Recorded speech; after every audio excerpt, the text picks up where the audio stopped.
Cowboy Entrepreneur Show. I'm your host, Scott Knudsen. Little bit different show today, and we have a very special guest. Our guest is Elizabeth McCall, which I've known for many years, and so excited to have Elizabeth on the show. She's a writer. She's written her own book. She wrote for the LA Times, Hollywood Reporter, and most recently Cowboy and Indians magazine. Almost said Cowboy Entrepreneur, but Cowboy and Indian magazine. And I'm so glad she's here. Also, we're colleagues, and she's based in Los Angeles. Elizabeth, thank you for being on the show today. Oh, it's a treat, Scott. You know, I'm glad to see you there back in the studio, especially after the last few weeks. Absolutely. It's a good spot to be for sure. I thank you so much. So what we're going to do today is something a little bit different. I'm going to hand over the reins to Elizabeth. She's going to ask me some questions. In case you haven't heard, we had a disaster in Texas, a winter disaster, and it was the first time in 75 to 80 years, they say, that's happened. So we just want to answer some questions and hopefully have some entertainment as well. So Elizabeth, take the show away. Oh, right. Well, you know, Scott, yeah, I was following the weather there, and you knew it was coming. You know, I mean, for anybody that doesn't know, Scott's got the Lightning K Ranch there in the hill country of Texas. And he's fifth generation Texan. So it's no surprise when weather's coming, he gets ready for it. And, you know, we were talking about a little bit, we had a show actually scheduled he was supposed to do, which I set up a lot of those. And he got in touch with me the day before and he said, you know, I don't know, I hate to cancel, but you know, our internet's going in and out. And I said, let's change it. Well, things started going from there. And I started following the weather from here in LA. It was daunting. Although, you know, I've come to know Scott well enough that if somebody's going to get through something, he's resourceful. I mean, this is the guy that got hit in the head with lightning and out of his hand, you know, and relearned to read and write, among other things. And so I really, you know, I thought if anybody's going to make it through, certainly, you know, as the reports kept coming in and the dramatic things on television, I was really assured that you would. However, one day then I got a photograph from you with your coffee maker outside on a plastic bucket, hooked up to a generator with snow around it. And I thought, well, wouldn't you know, he likes his coffee. But things changed from there, didn't they? They really did. And that was within the first couple of days. When we started getting really short of water, no more coffee, you know, and that was just a comfort to kind of warm up. And by, you know, the 5th through the 8th day, there was no coffee. It was just strictly water the horses. That's what we were concerned with. You know, the first time you sent me a couple of texts here and there, and, you know, we're doing okay, or, you know, we don't have this or that. But when we actually talked last week and you were saying, well, you know, we were in survival mode, but then we started talking about some details. I said, what does that mean? Everybody's got, you know, oh, they're in survival mode, but really, what does that mean when you're in that kind of situation? You were totally cut off. Right? Absolutely. You know, we were prepared, we thought, you know, we were prepared for a normal winter storm. Which means what? What did you have ready? Yeah, so, you know, we had the firewood, we had the water, we had, you know, extra feed and hay for the horses. Everybody, you know, from the front gate to the back fence was covered. We had extra. And, but this was a storm like no storm in almost a century. And when it came in, we knew it was going to be bad. We didn't know how bad. And, when it came in, you know, we were okay the first couple of days. We knew it was going south really quick. It was getting really bad. And my wife and I made a decision to, our daughter was here with us and she was helping us. And we really wanted her not to experience the mental part of it because we knew it was going to be bad. We didn't know what was going to happen. So we made it to town. We had to cross a power line in front of our gate. There was a power line that did drop. Tell them about that. So we looked, we were headed out, you know, and my daughter wanted to stay. She's as tough as nails, but, you know. 16, right? 16? She's 16 and beautiful and been a ranch. I mean, straight cowgirl. But, you know, we just thought that would be better for her mentally. Plus, if she's in town, she can help some other people in town, which she did. She went to other homes and helped them. But as we're headed out the gate, there was a power line that dropped right in front of our gate into the ground. And I knew it was neutralized because it was flush. It was ground. It was tire. How do you know it's neutral? How did you know? Because it was grounded. It was touching ground. So it was grounded. Oh. So I knew I could drive over with my rubber tires on the truck. And but I wanted to make sure, since I had my wife and daughter, so we got some pictures. I was able to send them. This is day 2 before it got really bad. And they said it was a neutral line. So we were safe. So I drove over it and we made it to town. I took my daughter to a place in town, and that night they had to move because their power went out. But we made it back to the ranch, and then right after that, it really got hairy for the next 6 days, and we were trapped on the ranch. No electricity, no water because we're on a well. Cell phones went out, so it was pretty much survival. And we have a couple of friends that work for the volunteer fire department. They didn't hear from us after a few days, and they came to check, and we were able to run our mule up to the front gate, and we cut off a barrel top with a chainsaw and used the water hose from the fire truck to use that to water the horses. And the fire departments were overrun. One of the fire departments out here, volunteer fire, they had 200 calls in 8 days. And they this is me, what town is this? Or? That was Willow City Fire Department. And then Willow City. Okay. And then there was Stonewall and Dawson. Just all these fire departments were just going at it, just trying to help people. And they called me and said, would you go do a wellness ranch check on this place? We haven't seen them. Well, I was headed out. This was day 3. And that's when our next electric pole busted. And the live electric line dropped in front of the gate. When it did, it lifted the other one. So we had two electrical lines and bumper high. So it raised it. So I couldn't get out. And we were trapped. And, you got family you're concerned about. You have friends you're concerned about. Our daughter, it was just my wife and I. And after about the 3rd day, we were on the defensive the whole time. And Mother Nature was on the offensive, and she was giving it to us pretty hard. And, my wife and I, we looked at each other and said, we're either going to live or die. And there was, unfortunately, some deaths. People died, livestock died, really close to us. And we just flipped the script. We were like, we're going to be on the offensive. So in the morning, we'd wake up, and this is what we're going to do to live today and take care of our ranch. And at night, before dark, before all the candles came out, we made a decision on what we're going to do for that night to get through it. And we wanted to be ahead of Mother Nature no matter what it brought to us. So what did that mean? You were telling me that you were up, you're setting alarms at night? Yeah, we set the alarm all night for 1 hour and 15 minutes. That was one of our plans. Was we would put a log on the fire, and we would go down to the barn, and we would end up walking because we wanted to save the gas on the mule. And we walk down there, which is half a mile, and we would half a mile each way. Yeah, and we'd hay all the horses, hay the goat, check on the chicken, pig, everything. We were checking them, because we wanted to keep them engaged. We didn't want them to lay down and be too cold. Also, it was a great way to monitor the hay output, the grain output. So we give them a little bit, a lot, as opposed to a lot, and let them, So we kept them engaged. We managed our feed output, and that seemed to work, and we didn't lose any livestock. We were really blessed there.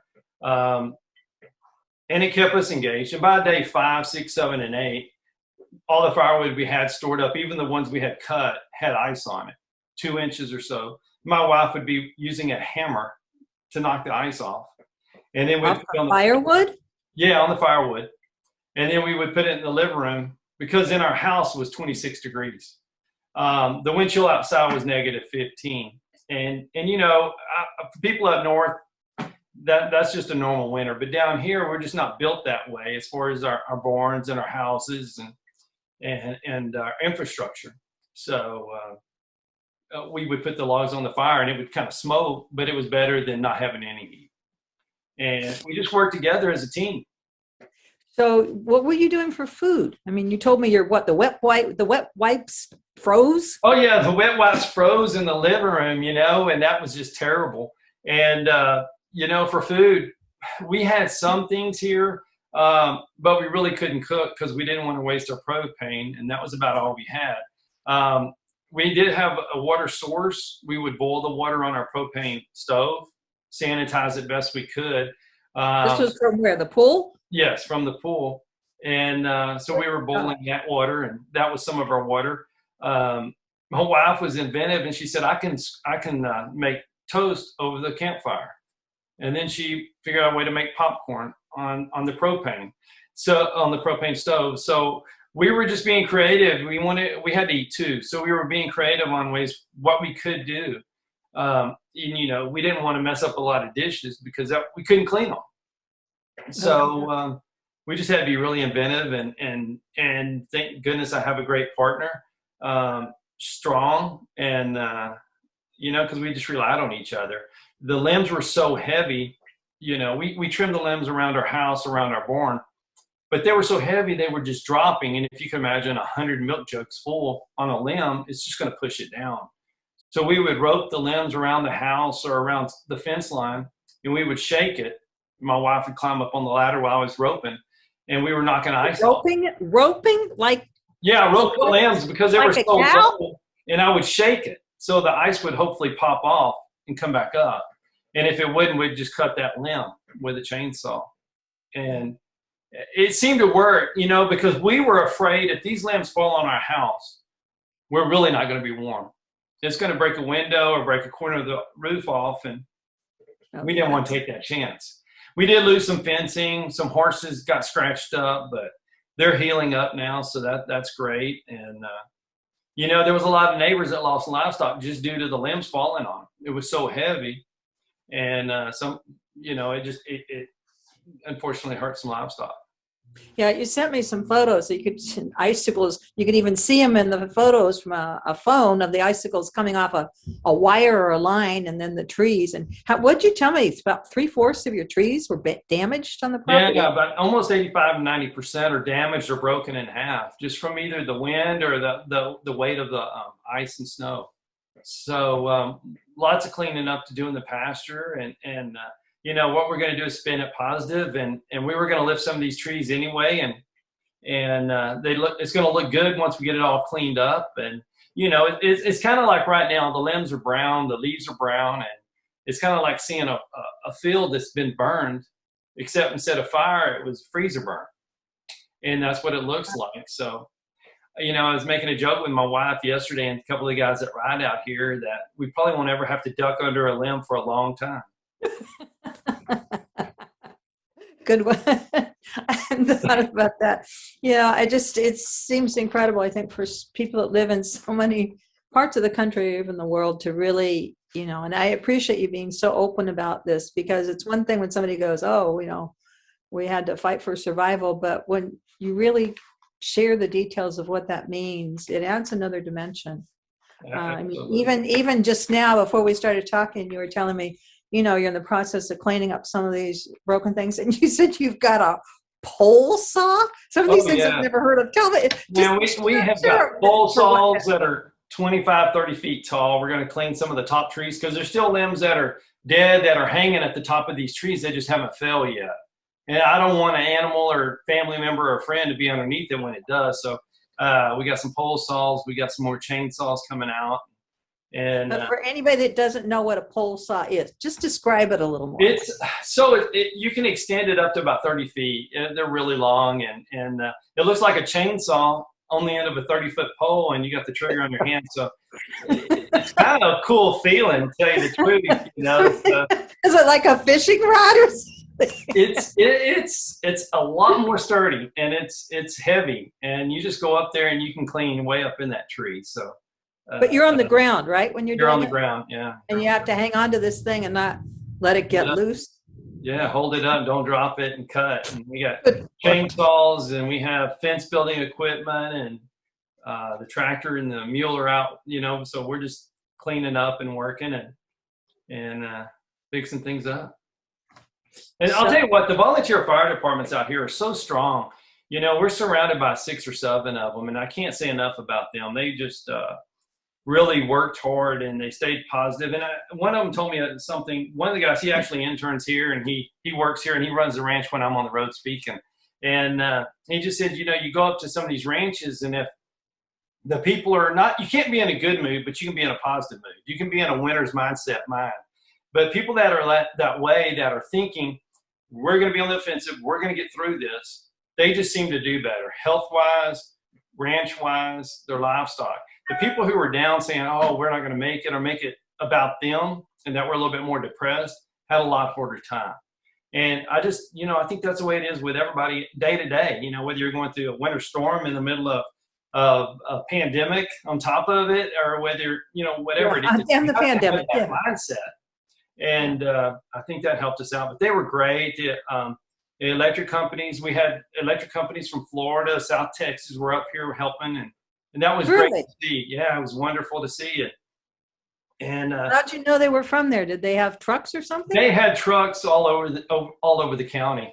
And, we'd pull them over. Or when they were pulled over, we didn't want to slow them down. But we definitely wanted just to roll down our window and say thank you. And that's what we did, and see if they needed something to drink, and let them do their job. Not slow them down because they're helping other people, but let them know it's appreciated to come all this way to help. And I thought that was really cool how they did jump in. And town was amazing. Ran out of gaseline, ran out of propane. Which town? What's the town? Tell me. Fredericksburg, and That's some of right. the other towns around here, just because the normal usage, trucks couldn't get to town. And then the people that were in town that needed propane, there wasn't enough, or gas. And not to any of the store owners' fault. It was a crisis deal, and we just all had to pull together. And it was kind of funny after the fact, because, I'm looking at my place and I have stuff that other people gave me, or they brought me or something over the fence and I gave them, and we're all scattered kind of far apart. But, it was no keeping tabs on what anyone did, or whose chainsaw, or whose gasoline, or whose bottled water. It was just, we all help each other. And that's a big part of the community we live in. And that kind of helps us, a lot. And, like you said, we had to cancel some of our Cowboy Entrepreneur shows we were going to do. And I was going to be on this podcast, and I was really looking forward to it, and Oh yeah, you were going to be on a radio. Yeah. Yeah, and I was so excited. It was a great Yeah. audience, and I gave the man our word. So this was still early in it, but day 4 we were supposed to do it. Day 3, I was thinking, how in the world can I keep my word? So I worked it out with the fire department. I was going to jump our fence and down toward the corner, so I wouldn't go across the electric lines, and jump on their fire truck, go to the fire station, call in and do the show. Plus, that would be kind of cool to talk about. I know you would have done that. I am glad that, you still had cell service, so we were in touch, and I could kind of reorganize that for you a little bit. It worked out great. Absolutely. They ended up with 2 great interviews on Equestrian Legacy Radio. You can hear Scott on that too. Gary Holton, you had a fabulous interview, and I know you've got a new friend there, but you've always inspired people with your positive words. But having to live it through it, something like this, and actually sharing the experience is a big deal. So, well, thank you for letting me be the question person today. Absolutely, you did great. I'm telling you what, I appreciate you making it so easy for me. And growing up in this Western lifestyle, you don't ever talk about struggles or how you had to fight through it. But I think it's important for people to know, in case God forbid it happens to them one day, and they know, if I can do it, they sure can do it. And that's kind of the message. It's important to know that your neighbors, to have a plan and do 20% more of whatever plan you have right now, because you just never know. And that's what we did, for sure. But even, knowing you, Scott, it's been a while now, you're resourceful. And I think that that's it too. It's not that, there may not be a way for something, but you'll come up with a solution. And I think that's what's really important. And that's something that people really benefit when they hear you talk about these things, like you have today and on some of your other experiences. It turns on a light. It's like, oh, I never thought of looking at things that way. And that's what's important. So thank you. Well, anyways, it's a delight working with you. And I'm so glad you're back in the studio.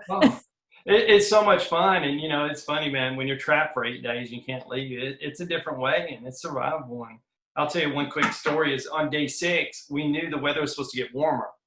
And not from cell phones, but we knew the weather forecast way back. I took a print screen. I had it on my phone. I looked and said, tomorrow it's supposed to be 32. It might warm up a little bit. So we got shovels, and we put all this snow in the water troughs. And we were thinking, if it gets to 32, maybe some will melt and that'll be water. And I'll be dang if another front didn't come through, and it turned it into icebergs in each one.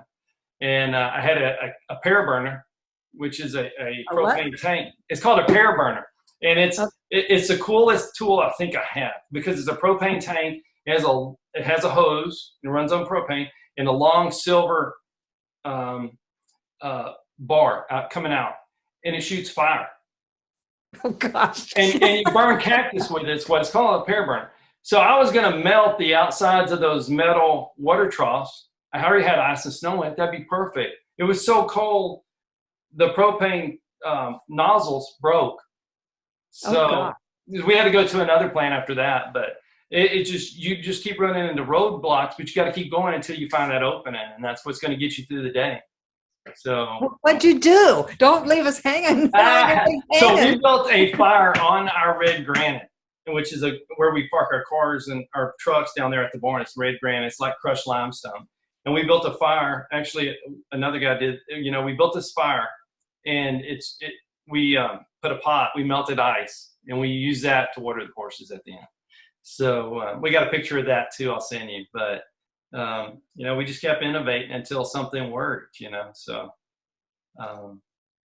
Well, you got to post that on your social media too. I need to. I sure will. I know as soon as you get the rest of these tree limbs that are hanging around your house down and everything else taken care of, but people appreciate that, and I know especially with you got people around the world following you, and they're going to find this an interesting story, and it certainly will make winter days a little more cheerful, or any day, I think, if they're having a bad day, to kind of see that smile on your face. Absolutely. They can watch, say, well, why didn't he do this? And it was like, I've never been through anything.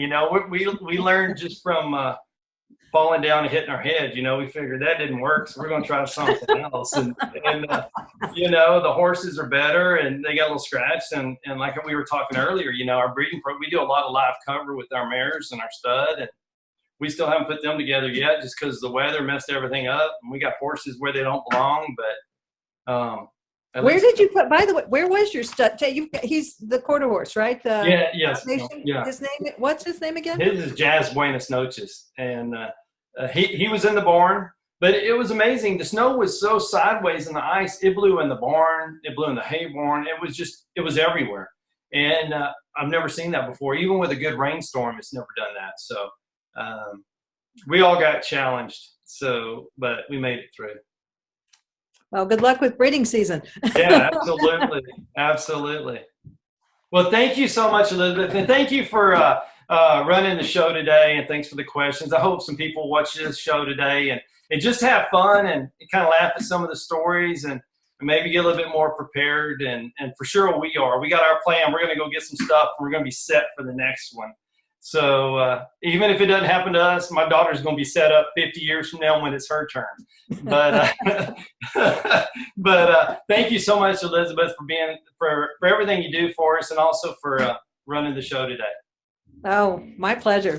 All right. Thank y'all, everybody, for watching Cowboy Entrepreneur Show, and y'all have a great day. Thank you. Bye.